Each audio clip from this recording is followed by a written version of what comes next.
في القلب مشاعر أخفيها قد أشرقت الشمس عليها عن خطط لم أعبأ فيها ستكون بأيامي فرقا فحياتي قبل الحلقات.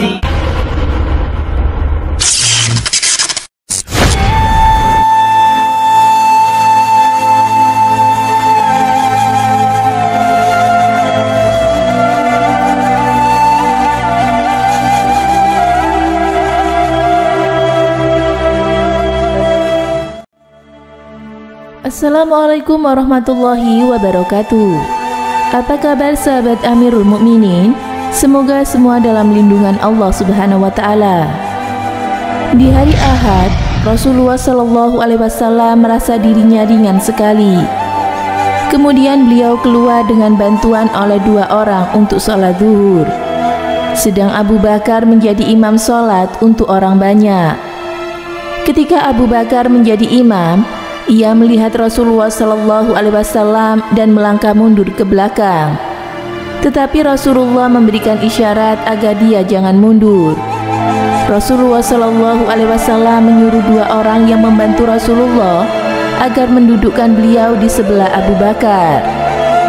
Mereka berdua pun mendudukkan Rasulullah di sebelah kiri Abu Bakar, dan Abu Bakar mengikuti atau beristighfar dengan Rasulullah di dalam sholatnya, di samping memperdengarkan takbir-takbir kepada para jamaah. Pada hari Ahad, yaitu sehari sebelum wafat, Rasulullah Shallallahu alaihi wasallam memerdekakan semua hamba sahaya, bersedekah dengan 7 dinar yang Rasulullah miliki pada saat itu. Semua senjata-senjatanya diberikan kepada kaum muslimin. Pada malam hari, Sayyidah Aisyah meminjaminya untuk menghidupkan lampu dari tetangganya. Baju besi Rasulullah tergadai pada seorang Yahudi sebesar 30 cupak. Anas bin Malik meriwayatkan, semua kaum muslimin yang sedang sholat subuh di belakang Abu Bakar di hari Senin itu dikejutkan oleh kemunculan Rasulullah Shallallahu alaihi wasallam dari sebelah tabir kamar Aisyah. Rasulullah Shallallahu alaihi wasallam melihat dan memberi senyumannya. Abu Bakar pun mundur ke belakang untuk menyertai barisan di belakangnya, karena dia menyangka Rasulullah akan keluar untuk sholat. Kata Anas bin Malik lagi, hampir-hampir para jamaah sholat terpesona. Mereka gembira melihat Rasulullah, namun Rasulullah memberi isyarat kepada mereka agar meneruskan sholat. Setelah itu Rasulullah melepaskan tabir dan masuk ke dalam. Kemudian Rasulullah Shallallahu alaihi wasallam tidak memiliki kesempatan lagi untuk sholat 5 waktu yang lain. Ketika siang semakin cerah, Rasulullah Shallallahu alaihi wasallam menjemput Sayyidah Fatimah dan berbisik kepadanya, yang menyebabkan Sayyidah Fatimah menangis. Setelah itu Rasulullah memanggil Sayyidah Fatimah lagi dan membisikkan sesuatu kedua kalinya. Bisikan yang kedua menyebabkan Sayyidah Fatimah tersenyum. Kemudian Sayyidah Aisyah berkata, kami pun bertanya apa ceritanya. Sayyidah Fatimah menjawab, Rasulullah membisikkan bahwa Allah akan menjemputnya melalui sakit yang Rasulullah alami ini. Itulah yang membuat aku menangis. Pada kali kedua Rasulullah membisikkan lagi bahwa aku ahli keluarganya yang diwafatkan Allah setelah Rasulullah. Itulah yang menyebabkan aku tersenyum. Setelah itu Rasulullah Shallallahu alaihi wasallam memberi kabar gembira kepada Sayyidah Fatimah bahwa dia adalah Nisa al-Alamin atau penghulu wanita dunia. Fatimah melihat beban kesakitan yang dialami oleh Rasulullah yang terlalu berat. Dia berkata, alangkah beratnya cobaan ayah. Rasulullah Shallallahu alaihi wasallam menjawab, tidak ada cobaan lagi untuk ayahmu setelah hari ini. Di saat itu Rasulullah Shallallahu alaihi wasallam memanggil Hasan dan Husain, dan Rasulullah mencium kedua cucunya itu sambil berwasiat kepada mereka berdua dengan kebaikan. Kemudian Rasulullah memanggil istri-istrinya, menasehati dan memperingatkan mereka. Kesakitan semakin bertambah dan kesan racun sebagaimana yang dirasakan oleh Rasulullah SAW sebagaimana di hari Khaibar, menyebabkan Rasulullah SAW berkata, "Wahai Aisyah, kini aku masih merasakan sakit seperti makanan di hari Khaibar dulu. Inilah waktunya aku merasakan nafasku sesak terputus-putus karena kesan racun itu." Rasulullah SAW mewasiatkan orang banyak dengan sabdanya, "Salat, salat dan berbuat baik kepada hamba sahaya milik kamu." Rasulullah mengulangi ucapan itu berkali-kali.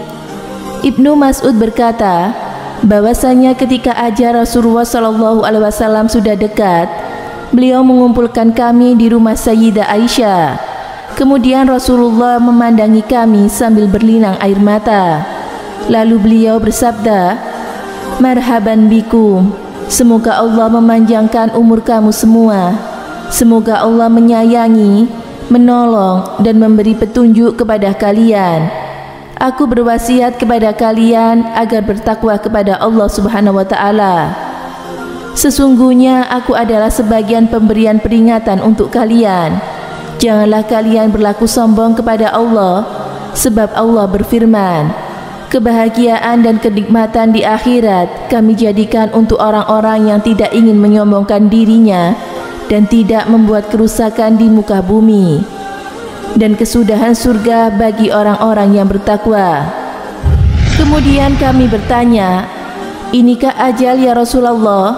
Rasulullah menjawab, "Ajalku telah hampir dan aku akan pindah ke hadirat Allah, ke Sidratul Muntaha dan ke Jannatul Ma'wa serta ke Arsila."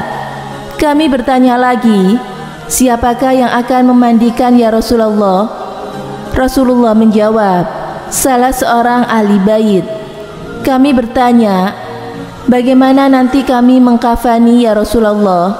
Rasulullah menjawab, "Dengan bajuku ini atau pakaian Yamania." Kami bertanya, "Siapakah yang akan mensolatkan Rasulullah di antara kami?" Kami menangis dan Rasulullah pun turut menangis. Kemudian Rasulullah SAW bersabda, "Tenanglah, semoga Allah mengampuni kamu semua. Apabila kamu semua telah memandikan dan mengkafaniku, maka letakkanlah aku di atas tempat tidurku, di dalam rumahku ini, di tepi liang kuburku. Kemudian keluarlah kamu semua dari sisiku." Maka yang pertama-tama mensholatkan aku adalah sahabatku Jibril, kemudian Mikail, kemudian Israfil, kemudian malaikat Israel beserta bala tentaranya. Kemudian masuklah kamu dengan sebaik-baiknya, dan hendaklah yang mulai sholat adalah kaum laki-laki dari pihak keluargaku, kemudian yang wanita-wanita, dan kemudian kamu semua. Kisah ini terdapat dalam kitab As-Sirah An-Nabawiyah karya Syekh Abu Muhammad Abdul Malik bin Hisham. Semoga bermanfaat. Wallahu a'lam bishawab.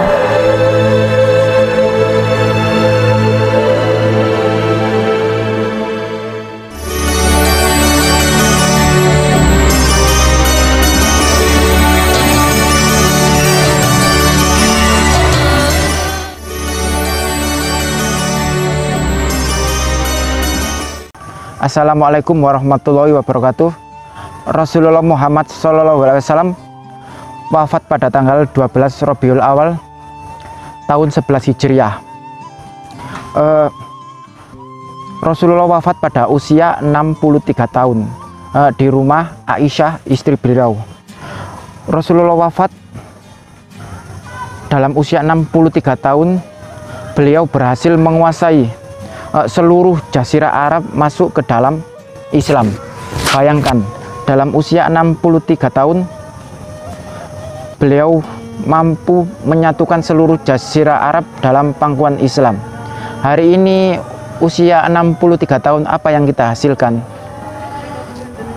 Dan Rasulullah adalah orang yang sukses dalam mengemban misi kenabian dan menyebarkan agama Islam ke seluruh Jazirah Arab. Meski Rasulullah menjelang akhir hidupnya, beliau sakit panas demam selama 13 atau 14 hari. Beliau sempat untuk menjalankan sholat. Dalam satu riwayat disebutkan setelah sadar dari pingsan Rasulullah, sholat dipandu dengan Ali bin Abi Thalib dan Abbas bin Abdul Muthalib mengemani sholat subuh, walau badan beliau belum fit. Demikian itulah, semoga memberi manfaat. Wassalamualaikum warahmatullahi wabarakatuh.